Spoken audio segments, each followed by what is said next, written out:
I never regarded it, or I didn't regard it at that time as my future, but I thought it would be kind of a way I could hone my craft, develop my technique until that next feature came along. And I did, I was offered at the time Miami Vice. I did a Miami Vice season, their third season. And the funny thing there is that they fancied themselves, we only hire feature directors. And I had only done one film, only one job. And what I knew about filmmaking then compared to what I know about it now could barely fill a thimble. And yet the idea was, a feature director knows so much more. Television really requires many of the very same skills, but several others, which I certainly didn't know at the time. Welcome to another episode of Filmmaker Stories. This week we have a very special episode in which we will be talking all things television. And there's no better person to discuss this with than Attias, a TV director who's been around for almost 4 decades. He received Directors Guild of America Award for Outstanding Direction of Dramatic Television and has also been Emmy nominated for his comedy work. Dan has shaped such TV shows as The Wire, The Sopranos, Homeland, The Americans, The Killing, It's Always Sunny in Philadelphia, and many more. The list is endless, as well as Dan's experience. We discuss the difference between TV and feature film directing. Dan shares the harsh lessons learned in his earlier career and goes into detail explaining how he breathes life into the scenes that may not offer much on the paper. Dan has collected many more stories like these in his book, Directing Great Television, Inside TV's New Golden Age. I'm really excited to share our conversation with you, and if you like it too, please subscribe to the podcast and give us a review. But for now, Dan takes us back to where it all started.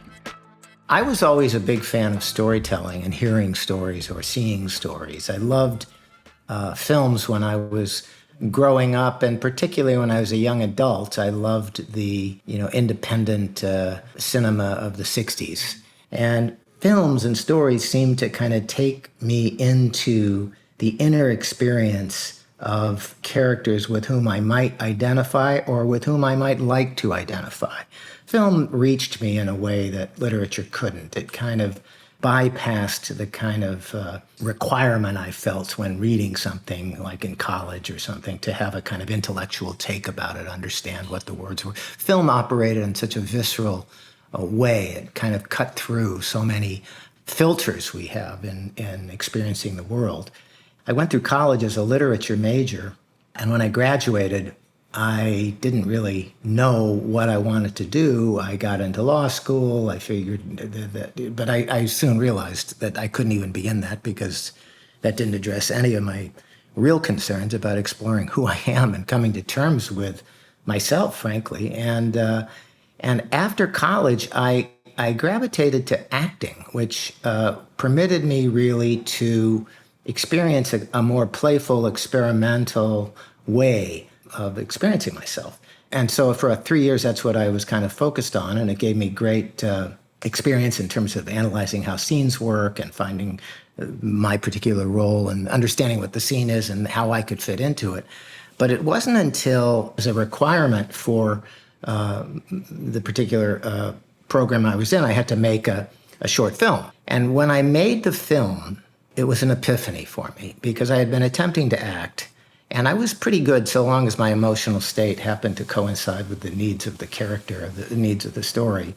But I was too self-conscious. I was coming from, too many needs to present myself a certain way. So I had trouble letting go of my particular persona. But when I got to behind the camera, it somehow felt less on the line personally, less judged, less evaluated for how I was acting in the moment. It freed me up in a very exciting way, and I felt in touch with a kind of ocean within inside myself, freed of kind of self-consciousness. I could look at material, on the film, and I found that when I was directing other people, I had much greater access to my inner life. That I experienced myself as a far better actor when I was directing somebody else because I was giving them the experience. I was giving them the imaginary circumstances. It's a kind of energetic connection I feel with actors when I'm working with them.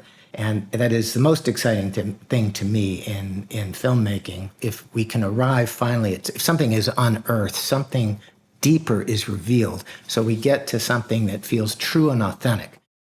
The 70s were, an incredible period for independent filmmaking. And I was a tremendous fan of the Arthur Penns and the Francis Coppola's and, of course, Scorsese. And I loved the French New Wave. I loved, one of my very favorite directors is François Truffaut, and probably my favorite film is The 400 Blows.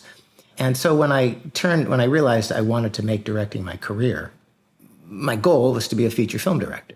And I made a thesis film. I wound up completing a MFA in film production at UCLA, and I made a short film that fortunately won a bunch of film festivals and got me an agent and actually got me my first job, which was in 1984. It was a film for Paramount for Dino De Laurentiis called Stephen King's Silver Bullet. Horror films were not my choice. Horror films at the time, and perhaps even today, were kind of entry-level jobs because they made a lot of them, and they were willing to go with new directors, fresh directors. So I turned down the horror films that were offered to me. That's kind of what happens in the film business, is you get offered the thing that you already have done because people want the security of knowing you can handle something. And as a result, I wasn't really offered anything I particularly wanted to do. And during that process, I was offered some television. And in the 80s, when this was, television was really not regarded as a particularly artistic form. It was, some people just considered that you were being a traffic cop or you were telling superficial stories. I never regarded it, or I didn't regard it at that time as my future, but I thought it would be kind of a way I could hone my craft, develop my technique, until that next feature came along. And I did, I was offered at the time Miami Vice. I did a Miami Vice season, their third season. And the funny thing there is that they fancied themselves, we only hire feature directors. And I had only done one film, only one job. And what I knew about filmmaking then compared to what I know about it now could barely fill a thimble. And yet the idea was, a feature director knows so much more. Television really requires many of the very same skills, but several others, which I certainly didn't know at the time. But as I worked more in television and as I was kind of trying to develop material, getting into development deals on a feature project or two, and I found there was something deeply compelling to me about it, because even though it didn't come with the recognition of yourself being an auteur in any way like that, or that you were being pigeonholed as, working on less important material, the great thing about it was that it gave me an opportunity to deal with a multitude of stories, a multitude of dramatic situations, different actors. I found that there was something interesting in series television directing, which is that it appealed in some ways to the same instinct of being an actor, of being given a part and having to accept a lot of givens that you don't control, but then having to find yourself within that, having to find what you have to contribute within those parameters. And when you have so many givens, like, okay, here's the script, this is basically the cast you have, there's not too many new roles to cast, this is the world you're in.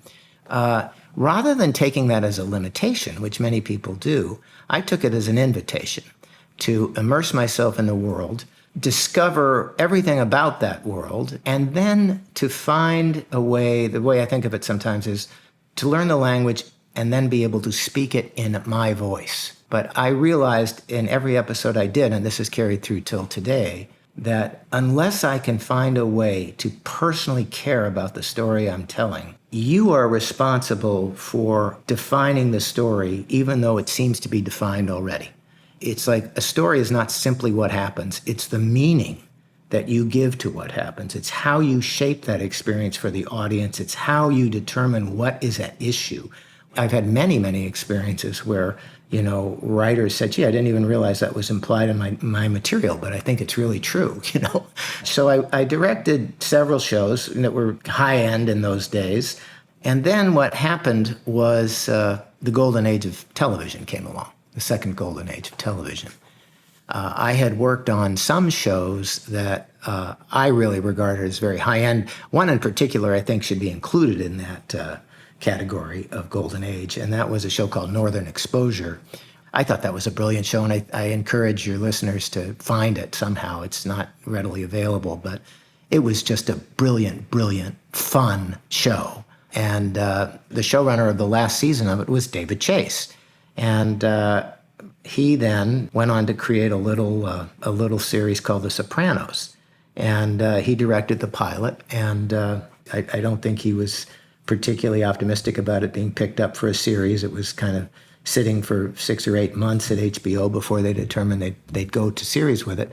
And when they did, he called me. I was very grateful. I was his maybe first call to come and direct the second episode, which was kind of bringing the band together to kind of see what they had. And so I saw the pilot and was just blown away. I said, this is filmmaking of the highest order, and it was something I had never seen. It was just a whole new kind of art form, because it wasn't a feature. It wasn't, it didn't have a ending that ended things. It was kind of the beginning of a great book, and this was the first chapter. So I was able to do the job, even though I had to get permission from another show. I had just accepted the role of producer-director, meaning I was going to be in harness for 2 years. But I was able to do the next one, the Sopranos, and I lamented that I felt I had found heaven, but I couldn't stick around because I had this other commitment. When I finally was through with that a few years later, I did manage to get back for a few more episodes, and that was a great joy. And so in those early years, I was fortunate to direct many of the 6 Feet Under was a great show I was fortunate to work on. The Wire was an incredible experience. I worked on 4 of the 5 seasons of The Wire. Deadwood, I was fortunate to work on. Starting out in the industry isn't going to be an easy ride. Dan takes us through his experience working on Miami Vice, how to navigate through unfamiliar territories and trust your own instincts. The first, I'd say, significant job I got directing series television was Miami Vice. And I was very inexperienced. I had directed 1 feature film, but coming into an episode of television was very different, if only for the fact that you're given a fraction of the time to complete the work, and expectations are high that the show be of superior quality. And you really don't have any margin for error, because if anything has to be reshot, that upsets the whole apple cart of the whole schedule, because the next episode has to start right after yours. There's a lot of things that make time really a pressurized situation for one. So I started directing Miami Vice, and I came into a situation that was surprisingly dysfunctional. It was created by Michael Mann, who was off doing many of his own feature projects. So he was kind of the absent landlord, but everything had to go through him for final approval. And what happened was that I was given a script that he wasn't shown, or he didn't get around to looking at until far too late in the process, until after we had already cast and started shooting. And he hated the conception of the lead villain and asked it and demanded that it be rewritten, and any hint of the former character be completely overhauled. The problem being we had already cast and shot with a lead villain who was right for what was written originally, but disastrously wrong for the new conception Mann had for the character. So I was stuck with an actor who was completely wrong.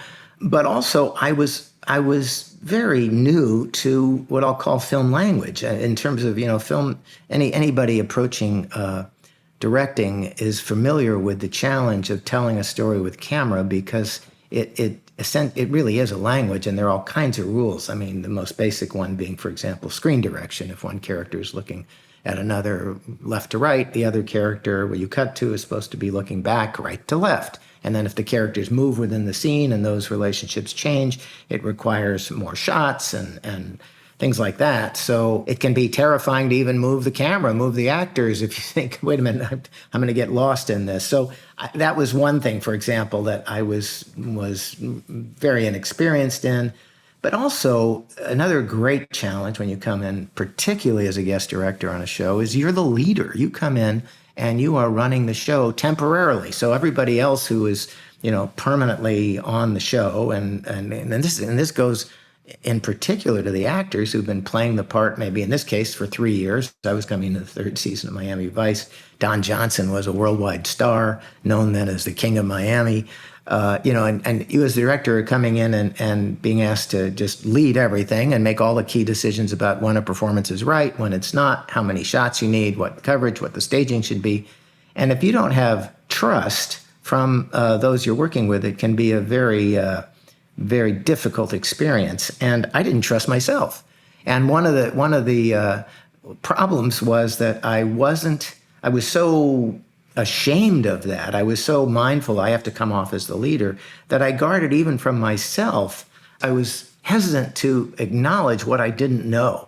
And this carried over into how I talked to myself. So as a result, I wasn't really sufficiently prepared.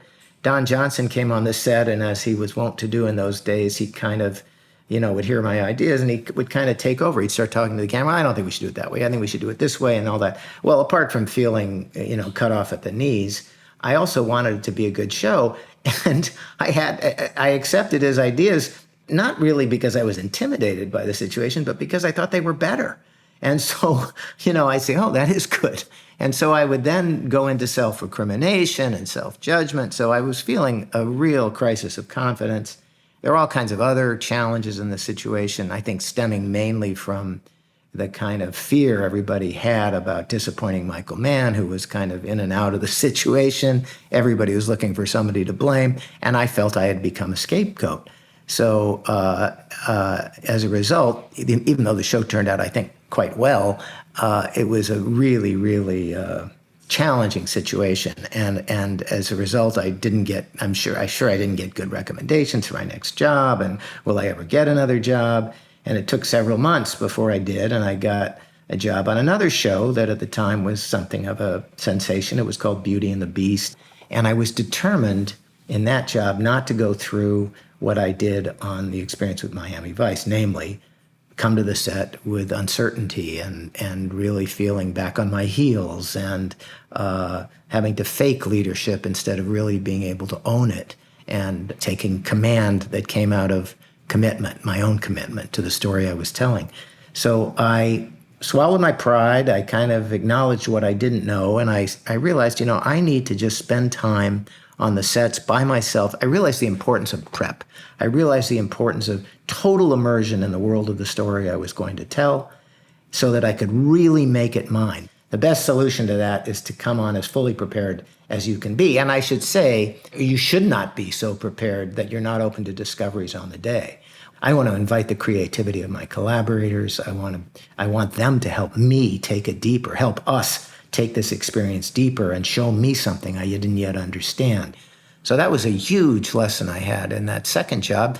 And then funnily enough, it turned into a disaster because for very odd reasons, I started shooting and the producers were so happy with what I was doing. They were, sending me love letters every time they'd see dailies, and they were asking me to clear my schedule and direct all of their important episodes. And it was very heady for me. I was a new director. I'd had a challenging experience on my episode before, and I got very excited and perhaps even full of myself, God forbid.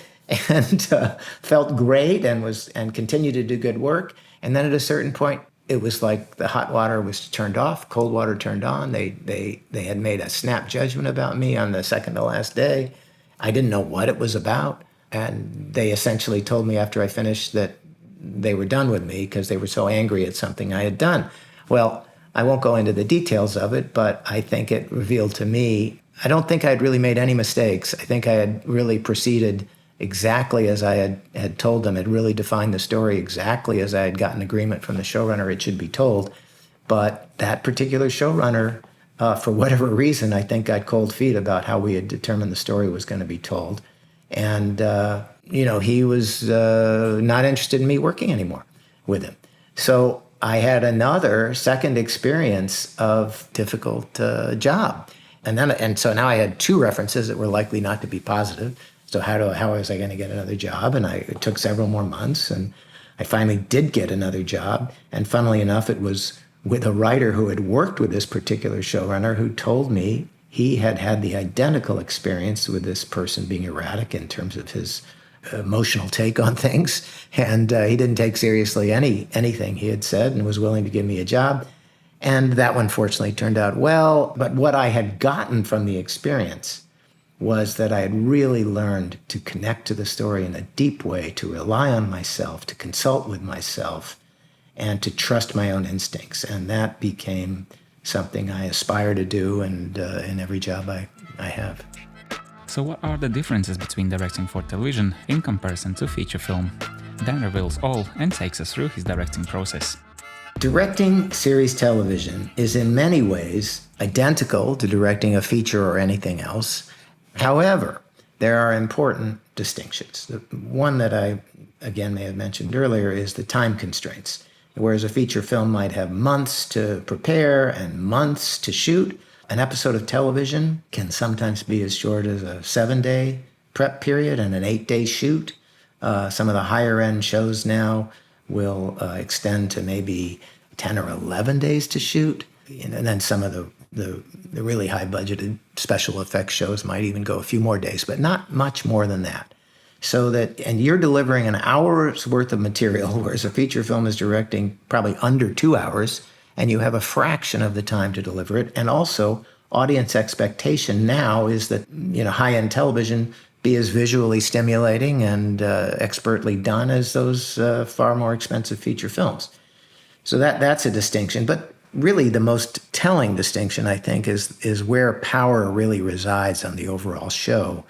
In episodic television, the writer-creator is king. You have to acknowledge you are serving the vision of the showrunner. So when you come in as a series director, you're essentially directing one chapter of a sprawling novel. What you are doing has to serve what went before and has to serve what will follow. And this is a really challenging, interesting process. Again, you could view it as a limitation. You can also view it as an opportunity. So I find that really compelling. And I like to spend as much time as I can with the writer or showrunner. I like to be able to find out from them exactly what they care about. I want to find out what they think are the deeper concerns so that I can then bring my own resources to bear on. Sometimes that'll involve tweaks in the script, but more often it'll involve kind of the subtext I give the actors, I help the actors find. So I would spend time alone on the sets, and the discovery I made, which was life-changing, career-changing, the only thing that was important was how I felt. In every creative decision, I had to keep consulting, how does this make me feel? How would this make me feel if I did it that way? If I put the camera here and I saw that particular image, how would I feel in that moment? What would that image make me feel? And I relaxed a little bit the idea that I had to be somehow cinematic or visual, and in some academic sense of what are the rules. And instead, I learned to test everything on my senses. And I thought the only thing that's really important is how an image strikes me, not if it corresponds to something I read in a textbook about what a good frame is. A good frame, for me as a storyteller, is what goes into me, how I experience it. And that became a touchstone for me, really the rest of my career and life. It's like I have to put myself in the position both of storyteller and audience. And if I can understand how I am experiencing something, I can pretty much rely on the fact that that's how the audience is going to experience it.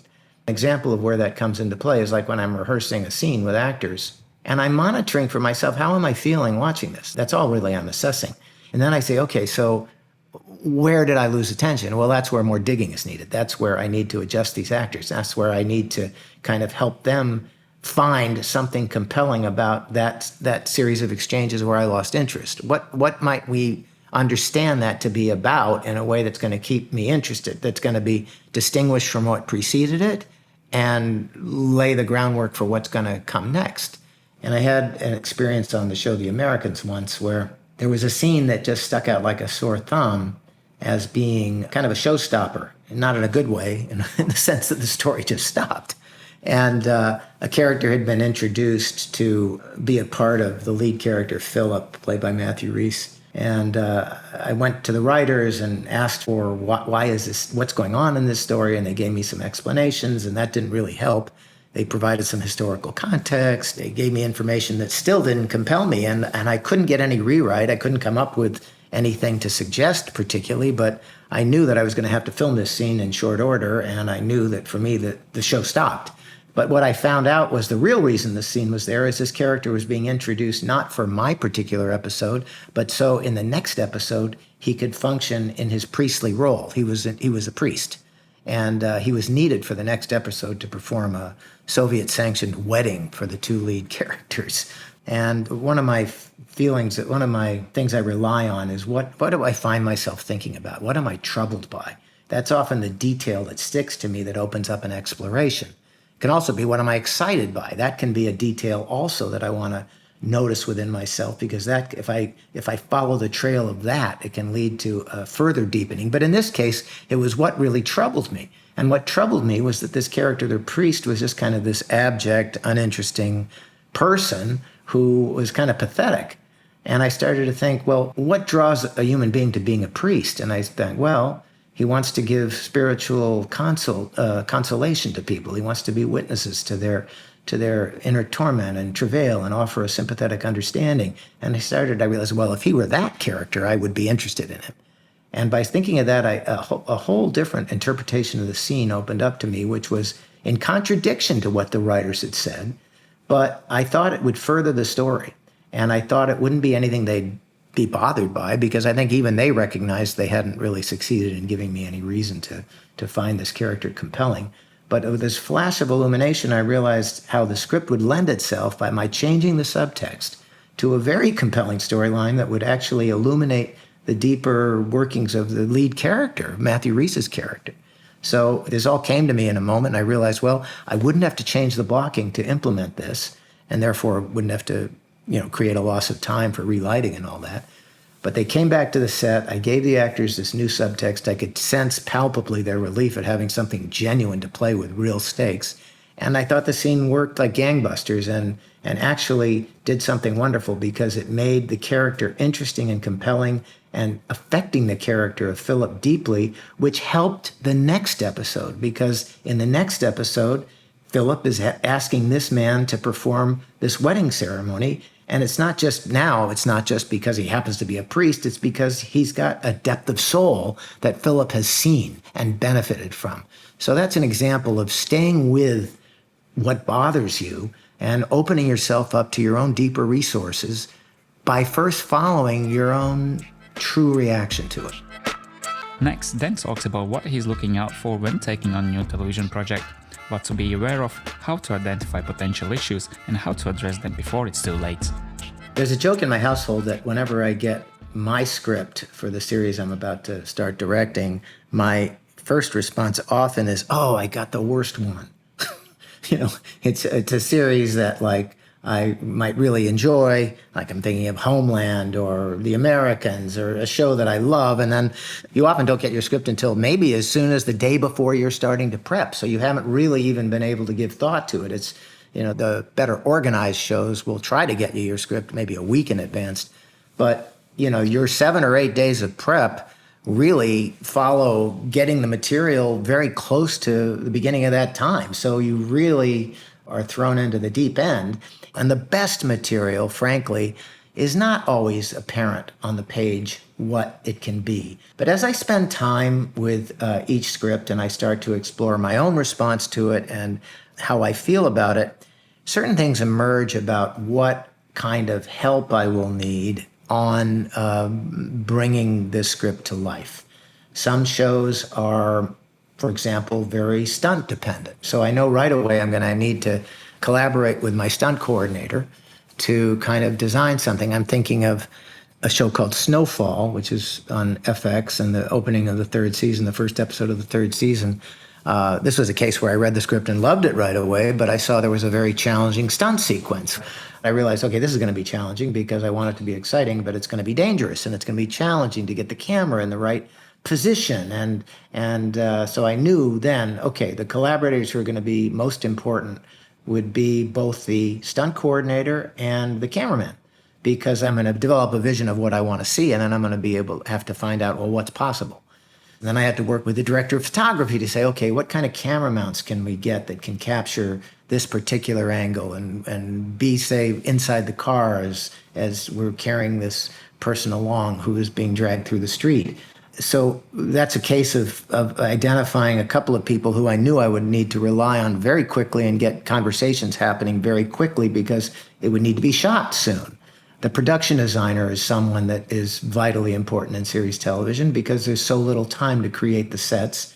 So I have to be able to develop a vision for what story I'm telling in order to communicate it to the various department heads to inspire them to have my story in mind as they make their own creative decisions. And of course, they have their own connection to the story. They've been on the series, longer than I have, so they've already been steeped in the story and the world that I'll be entering.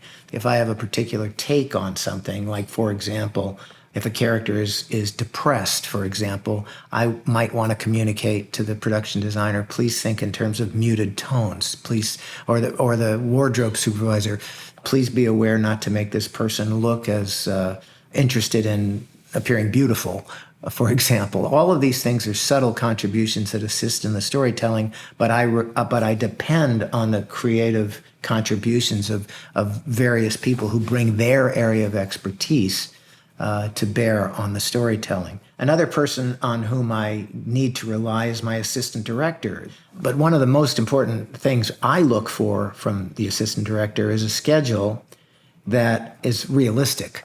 Because if, for example, a show has, say, 9 days to shoot, and say the budgetary template is 12-hour days shooting, I want to ask not to just force anything into 9 12-hour days and tell me this is the schedule.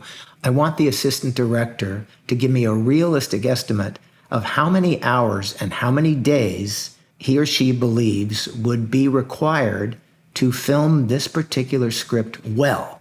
That is to say, if what is written will require, say, 10 days to shoot, and 6 12-hour days, but 4 days that would go 14 hours. I want that person to tell me that so that we can deal with reality when we go back to the writers and say, either we're going to have to budget more time for this particular episode, or we're going to need script revisions. Because the one thing I don't want to do is enter a show with an unrealistic schedule. I don't want to be set up for failure. I want to be set up for success. And I want to see what kind of time estimates they give for each scene that I can then tweak. I can say, I don't need as many hours as that. I'm going to do this in one shot. I'm not going to do additional coverage. So we can knock 2 hours off of your estimate there.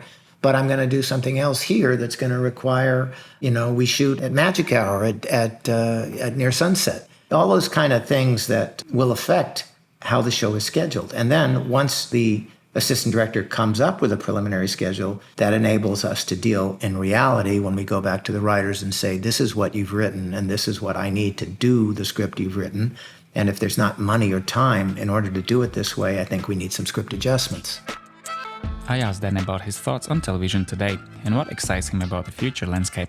Dan stresses the importance of really tapping into audience experience as a director in order to affect people on a deeper level. I'm very excited where television is right now. It's just a cornucopia of great shows. What the streaming platforms have given us is just an explosion of fascinating, dramatic experiences. The downside of that is that there's not really consensus. They're not those water cooler shows where everybody is looking forward to that one particular show and you get to see it Sunday night and the next day you're all kind of talking about it. It's just, the experience is kind of fragmented, I find, especially that you don't need to watch it on the particular time it was airing. It's something people stream and binge watch. So I lament a little bit that we've lost that kind of vibrant community that has had shared experiences. I never know what people have seen. I'm working on shows from time to time that I don't know, that I think may be brilliant shows, but I don't know if anybody's going to see them because I often don't know about a great show somebody tells me I need to watch. So it's a kind of mixed bag, but I think overall it's marvelous because it's giving filmmakers and creative collaborators just so many more opportunities to to make something beautiful and wonderful and truthful and exploring something about human experience. And that's just all to the good. Of course, this has created vastly more opportunities for people to direct. And also, because the technology affords this possibility, people without experience and therefore without the likelihood of being hired can generate their own material in webisodes or very low budget kind of shows they're able to create, and can first of all develop their talent, because I think you don't learn how to direct by not directing. But also, if they happen to hit, created a platform for themselves and the possibility of being hired for other things. So that's all to the good. And it's another great thing that's happened both in American television and around the world is the explosion of opportunities for people of color or people from different nationalities to really establish themselves as talents. What I'm drawn to in any show, and what's so exciting to me about what is happening in terms of the sorts of shows that are getting made, is if I feel a show is really trying to explore something truthful, is willing to not accept conventional wisdom, is willing to really challenge the audience to reconsider the stories they tell themselves about who we are. That to me is the most exciting thing, because one of my beliefs is that we get trapped in either cultural stories or personal stories that can make us blind to truth, to reality, to what's really happening. And I find the shows that are out there now, there are so many of them that really put right into our living rooms, right into our own experience, alternative ways of considering so much. And when it's artful and when it succeeds in connecting, finding ways to connect to the viewer in order to make them open to reconsidering the stories they've always told themselves about how they are, then real change is possible. That's key. And I find that even in my own work, too, that's one of the real onuses of directing. That's one of the real responsibilities of directing, is how to engage the audience. I mean, you can, if you're coming in with a polemic and you're trying to say, this is how it is, and this is what I feel, and this is what I want you to feel, it's not likely to really engage anyone or produce any meaningful change within them. If you are able to kind of put yourself in the position of audience, as director, you're both storyteller, and then it's important, I believe, to always be part audience yourself as you're directing and assessing how am I being affected by this moment? Is it engaging me beyond whatever I think is important? Does it engage me, and does it penetrate through my veils of kind of beliefs and images of myself to get to a true response? Am I reaching the audience in a deep, unself-conscious way? Then I feel I have a better chance of kind of interesting them in what I'm exploring for myself. And that goes to also the issue of I have to be exploring something for myself, because no one wants to be lectured to. I want to find out what's true, so that when I'm exploring with actors, say within a scene, to find authentic behavior, authentic, not just making a point. It's like I found in my book, I wrote a chapter on directing an episode of Homeland. And this particular episode I described, I realized in a drama, you can want something to happen. You can justify why you think it's happened. You can tell the audience it's happened. But that's entirely different from creating the felt experience that actually something has happened. That's something you can't just say, well, this happened. No, you have to create the circumstances where it does happen. And those are the kind of questions I think a good director has to be wrestling with constantly, and is the way I think we have a chance of affecting people in a deep way. Finding strength dealing with reality. A show I directed several of and is considered very important is The Wire.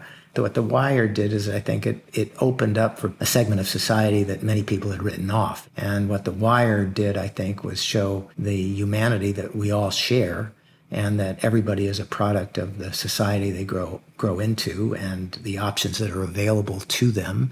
And it opened up an awareness of the societal choices and cultural pressures that have brought about very difficult realities.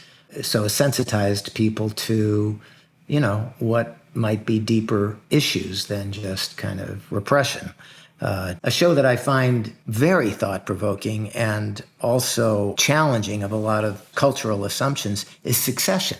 And, at first it kind of dramatizes something very surprising, I believe, for a lot of people, because, we have this cultural ideal of wealth. And it's like, the idea that money answers everything. And if we could only just make a fortune, that would make us happy. That would make us valued by others. And it challenges every one of those, because each of the characters in that show, to my reading, are miserable.